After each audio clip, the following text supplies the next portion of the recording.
Pending, সে জায়গায় সামনেই ADC মেয়াদ সম্পন্ন হচ্ছে। সিপিআইএম কি মনে করছে নির্দিষ্ট সময়ে নির্বাচন হবে? যদি হয় আপনাদের পার্টি কতটা প্রস্তুত?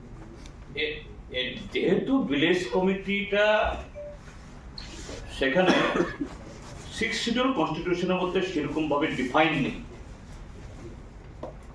তো রাজ্য সরকার ত্রিপুরাজ্যের মধ্যে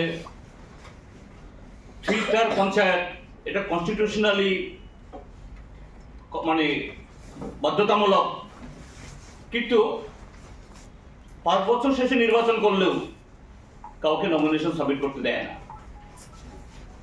নমিনেশন দাখিলের শেষ দিন অবধি বিডিওর অফিস, মিউনিসিপাল অফিস এরা ঘেরাও করে রেখে দেয়, কেউ যাতে নমিনেশন তুলতে না পারে।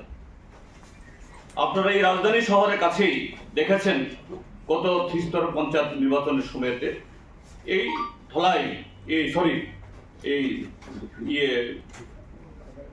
বাদারঘাট ডুকলি ব্লক আমি ছিলাম, কিভাবে রাজপথে আটকে পুলিশের সামনে নমিনেশন সাবমিট যারা করতে গেছে তারা আটকেছে। এইভাবেই এরা তাদের সবকা সাথ সবকা বিকাশ তারা করেন। তাহলে সংবিধানে যেটা আছে এটাই তারা করেন না, আর ভিলেজ কমিটি তো নাই, সাবমিট করছেন না তারা।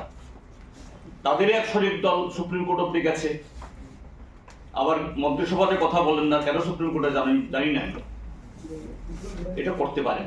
কিন্তু এডিসি নির্বাচন করতে হবে, কিন্তু কতটুকু শান্তিপূর্ণ হবে ওটা ভবিষ্যৎ, নিকট ভবিষ্যৎ। কারণ এটা আগামী এপ্রিলের 20 তারিখ বিগত এডিসি গঠিত হওয়ার পর প্রথম অধিবেশন হয়েছে। এই এডিসির মেয়াদ হলো 20 এপ্রিল। অন্তত তার 10 দিন আগে, বিফোর 10th এপ্রিল নির্বাচন করতে হবে, এটা করবে। কিন্তু how far that will be free and fair,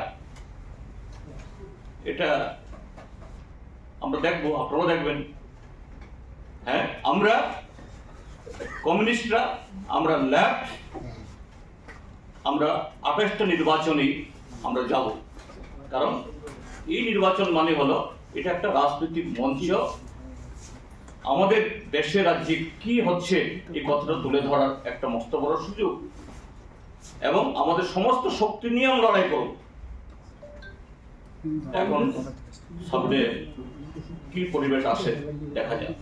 কংগ্রেসের সঙ্গে তাহলে কোনো সমঝোতায় থাকবেন না আপনারা? কংগ্রেসের সাথে তো আমাদের কোনো সময়েতেই একদম সবকটা নির্বাচনেই আমাদের অ্যাডজাস্টমেন্ট করতে হবে, পার্মানেন্ট একদম লিখিত কোন তৈরি হয়নি।